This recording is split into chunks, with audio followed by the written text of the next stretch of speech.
प्रधान की मनमानी, प्रशासन की सख्ती, बिना अनुमति उद्घाटन, गांव में मचा हड़कंप। नियमों को ताक पर रखकर सत्ता के नशे में चूर ग्राम प्रधान और उनके समर्थकों ने लोकतंत्र का चीरहरण करने की कोशिश की, लेकिन फतेहपुर पुलिस और प्रशासन ने दिखाई ऐसी सतर्कता कि कानून का परचम लहराया और अराजकता पर लगाम कस दी। एनडी न्यूज की इस बड़ी पड़ताल में देखिए कैसे एक डिजिटल लाइब्रेरी के उद्घाटन को लेकर खड़ा हुआ विवाद और कैसे प्रधानपति की जल्दबाजी ने ग्राम सभा की गरिमा को दांव पर लगा दिया।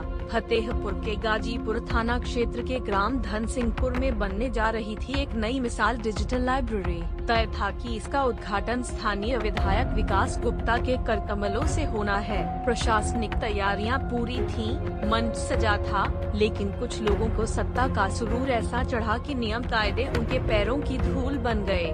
27 अप्रैल को ग्राम प्रधान सुनीता यादव के पति रमेश यादव और उनके सहयोगियों ने जल्दबाजी दिखाई। बिना अनुमति, बिना सरकारी प्रक्रिया के जिला पंचायत सदस्य कपिल यादव से जबरन लाइब्रेरी का उद्घाटन करवा दिया।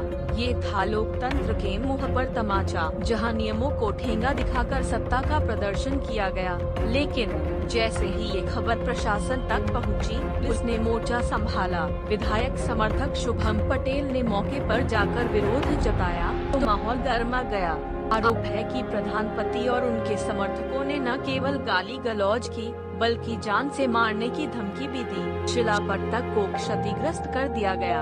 इतना ही नहीं, देश के शीर्ष नेतृत्व के खिलाफ भी आपत्तिजनक भाषा का इस्तेमाल हुआ। माहौल को भड़काने की पूरी साजिश थी, लेकिन फतेहपुर पुलिस ने दिखाई फुर्ती। ग्राम प्रधानपति रमेश यादव और उनके भतीजे दिलीप यादव को तत्काल हिरासत में ले लिया गया। दोनों के खिलाफ गंभीर धाराओं में मुकदमा दर्ज हुआ है। धारा 352, 324 BNS और शांति भंग के तहत कोई भी व्यक्ति कानून से ऊपर नहीं है। बिना अनुमति कोई सार्वजनिक संपत्ति का उद्घाटन नहीं कर सकता। जो भी कानून तोड़ेगा उस पर सख्त कार्रवाई होगी। प्रशासन की तत्परता ने गांव में अमन बहाल कर दिया। तनाव खत्म हुआ और लोकतंत्र की जीत हुई। एनडी न्यूज की विशेष पड़ताल ये बताती है कि चाहे कोई प्रधान हो या पंच, नियमों से ऊपर कोई नहीं। सत्ता का नशा कब लोकतंत्र की मर्यादा तोड़ देता है, ये धनसिंहपुर की घटना हमें सिखाती है। एनडी न्यूज हमेशा आपके लिए लाएगा ऐसी रिपोर्टें जो सच को उजागर करेंगी, निष्पक्ष, निर्भीक और निष्कलंक। एनडी न्यूज सच सबसे पहले। धनसिंहपुर से हूँ। वहाँ कल हमने लाइब्रेरी का उद्घाटन करवाया है। उद्घाटन करके जो पत्थर लगा था उसमें नाम लिखवाया गया था। उस पत्थर को सुबह विधायक जी ने कुछ गुंडों को भेजकर तोड़वा दिया। तोड़ फोड़ करके पत्थर तो फेंक दिया। इसके बाद हम 112 को फ़ोन किए और फिर हमको थाने बुलाया गया। थाने मैं गई, मेरे पति गए, भतीजा गया मेरा, तो हम ही लोगों को वहाँ बंद कर दिया। कब गए थे? कब? सुबह 10 बजे। आज क्या कह रही थी पुलिस? पुलिस का कहना था कि मतलब आप गुंडागर्दी कर रहे हैं, वहाँ गुंडा हैं आप वहाँ के, और क्यों उद्घाटन करवा दिया। किससे पूछ के उद्घाटन करवाया, किसके आदेश से करवाया? हम ग्राम प्रधान हैं, हमें यदि हमारा अधिकार न होता तो हमको वहाँ की चाबी क्यों दी जाती?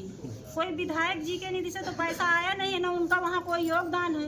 विधायक जी से हमारी नहीं बनती है, तो हमने जिला पंचायत सदस्य से हमसे कहा गया था कि क्या नाम है विधायक का और क्यों विधायक के लिए आप लोग यहाँ पे प्रोटेस्ट? विकास गुप्ता आया के विधायक हैं। डीएम से आप मिली, डीएम ने आपको आश्वासन दिया, आश्वासन दिया, ये कहा कि हम BC में जा रहे हैं, BC से निकल के आएंगे तब आपसे बात करेंगे। तो फिर धरने में क्यों बैठ गई आप लोग? अब आए हमसे बताएं हमको। हमारी ये मांग है कि हमारे पति को वहाँ से छोड़ा जाए और दोषियों को पकड़ा जाए, उनके साथ कुछ कार्रवाई की जाए। तो किनके लोगों के द्वारा वहाँ का पत्थर तोड़ा गया आपके शिलान्यास का? वो हैं तो वही के धनसिंहपुर के लड़के थे वो, लेकिन वो शुभम पटेल है और दिनेश यादव है, उसमें अरविंद यादव, इस तरह के 8-10 लोग थे। तो प्रशासन को जब आपने सूचित कर दिया तो आपको धरने में बैठने की क्या जरूरत पड़ी? जब प्रशासन ने हम ही को बंद कर लिया, वहाँ का स्टडी में लिए है मेरे पति को, सारा दिन हो गया वहाँ, तो पुलिस के पास नहीं जाएंगे हम शिकायत करने, तो किसके पास जाएंगे? तो क्या प्रशासन सुनाई नहीं कर रही है? प्रशासन कोई सुनाई नहीं कर रही, तभी तो हमको यहाँ आना पड़ा। अभी आपने अखरी गांव का जिक्र किया कि अखरी गांव जैसा हालात में 4 साल से आप लोग होते हैं, क्या है? पुलिस उत्पीड़न झेल रहे हैं हम 4 साल से। पुलिस हमको इतना परेशान कर रही है। विधायक जी फोन करते हैं, पुलिस दोषियों के बजाय हम ही लोगों को केस लगाती है और हम ही को पकड़ के बंद कर देती है। क्या नाम है आपका? मेरा नाम सुनीता यादव, ग्राम प्रधान धनसिंहपुर। मामला है, क्यों धरने पर बैठे हुए हैं, आज क्या हुआ है आपके साथ? सर, मैं ग्राम प्रधान धनसिंहपुर का पुत्र हूँ। आज कल हमारे गांव में उद्घाटन किया गया था, एक शिलान्यास लगवाया था हमने।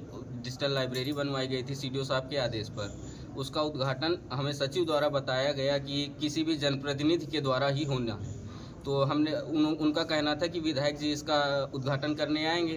तो हमने कहा जनप्रतिनिधि सिर्फ वही तो नहीं है, उनके अलावा या सांसद जी या जिला अध्यक्ष या अपने क्षेत्रीय जो हमारे जिला पंचायत है हम उनसे करवा लेते हैं। तो उन्होंने कहा ठीक है। तो इसके लिए हमने जिला पंचायत सदस्य से समय मांगा। उन्होंने हमें कल शाम 4 बजे का समय दिया। कल शाम 4 बजे हम लोगों ने उनसे उसका उद्घाटन करवाया। फिर उसके बाद आज सुबह जब हमारी लेबर वहाँ मौके पर काम कर रही थी उसमें, तब दिनेश यादव और शुभम पटेल की मुखियाई में 10-12 लोग घुसे दरवाजे के अंदर पंचायत भवन में और शिलान्यास इन लोगों के साथ गाली गलौज और हाथापाई करके शिलान्यास इनसे छीन करके तोड़ दिया। फिर उसके बाद हम लोग थाने गए, मेरे पिताजी, मेरे भैया और मेरी मम्मी थाने गए इस चीज़ की शिकायत करने के लिए। तो वहाँ पर उल्टा इन्हीं लोगों को बैठा लिया गया और दोषी भी वहाँ मौके पर थे। इन लोगों को अंदर भेज दिया गया और उनको बाहर पे छोड़ दिया गया कि आप लोग सत्य के इशारे पे सारी चीजें जी सत्य के इशारा। इसका प्रूफ साक्षात ये है कि अभी शाम को हमको अभी यहीं जब हम बैठे थे तब हमको सूचना मिली कि जो शिलान्यास तोड़ा गया है उसकी जगह पर विधायक विकास गुप्ता जी ने अपना शिलान्यास लगवा करके खुद जा करके उसी लाइब्रेरी का आज फिर से उद्घाटन किया। निधि से ये कार्य हुआ? नहीं, ग्राम पंचायत की निधि से राज्यवित्त 15वें वित्त से कार्य करवाया गया था। आपके ऊपर किस तरीके के सर, जब मैं पढ़ रहा था आज से 2 साल पहले, तब इन्हीं गुंडों में से कुछ लोगों ने मेरे घर में घुस करके मारपीट किया। उस समय मैं यहाँ था भी नहीं, मैं इलाहाबाद में था। इलाहाबाद यूनिवर्सिटी से मेरी पढ़ाई चल रही थी और मारपीट भी मेरे घर वालों के साथ हुई और मेरे घर के जितने सदस्य हैं सभी के नाम FIR कर दी गई। मैं यहाँ था भी नहीं और भी जो लोग नहीं थे सबके नाम डलवाए गए और मेरे सहित 22 लोगों के 308 जैसा मुकदमा लगा हुआ। ये सब किसके इशारे पर? विधायक जी के कहने पर। विधायक विकास गुप्ता, आयासा विधानसभा। क्या चाह रहे हैं आप यहाँ पे धरने में बैठे हैं, क्या चाह रहे हैं? हम चाह रहे हैं हमारे पिताजी जिन्होंने किसी से वाद विवाद कुछ नहीं किया, सीधे थाने पर शिकायत करने गए, उनको छोड़ दिया जाए और जो दोषी हैं जिन्होंने पत्थर तोड़ा उन पर कार्रवाई की जाए। क्या नाम है तुम्हारा? मेरा नाम श्रीश यादव। क्या मामला है सर ये विधायक जी वाला? ये भी मामला एक गांव में आपसी विवाद या उसको लेकर जिसकी जांच कराई जा रही है और विधि सम्मत उसमें कार्रवाई की जाएगी। इसमें महिलाओं का आरोप है कि आपके द्वारा इसमें शिलान्यास जनप्रतिनिधि के द्वारा करवाने के लिए उसमें निर्देशित किया गया था, जो जनप्रतिनिधियों के द्वारा जो शिलान्यास किया गया, लेकिन उस जगह पे विधायक के कुछ बुजुर्गों के द्वारा आरोप लगाया जा रहा है कि उन लोगों के द्वारा वहाँ पे उसको तोड़ा गया और जब ये लोग थाने में शिकायत की गई तो इन लोगों को उल्टा बैठा लिया गया, जो कि प्रधान है वो आपके अंडर में ही आती है सारी चीज़ें। इसीलिए हम बता रहे हैं कि इसके पूरे प्रकरण की जो मौके की जाँच है और जो विभिन्न तथ्य हैं जो बताए जा रहे हैं सभी पक्षों के द्वारा, उनकी जाँच करा के फिर उसमें अग्रिम कार्रवाई की जाएगी। पर वो तो अभी भी नहीं हटने के लिए तैयार है। उनका कहना है जब तक उनको इंसाफ नहीं मिलेगा तब तक वो लोग नहीं हटेंगे। यहाँ से लगभग 3 घंटे से अधिक हो गया उनको बैठे हुए। उन्हें समझाने का प्रयास किया जा रहा है, तो समझा के एक जो भी उसमें उचित कार्रवाई वो की जाए। बताया जा रहा है कि थाने में पीड़ित को ही उल्टा बंद कर लिया गया है सर। ये जांच का विषय है, वैसा अभी उन्होंने बताया है, लेकिन अगर वैसा कुछ है तथ्य तो उन सभी पक्षों की जांच कराई जा रही है। जो विभिन्न पक्षों द्वारा आरोप प्रत्यारोप या अन्य तथ्य संज्ञान में लाए जा रहे हैं और फिर कार्रवाई की जाए।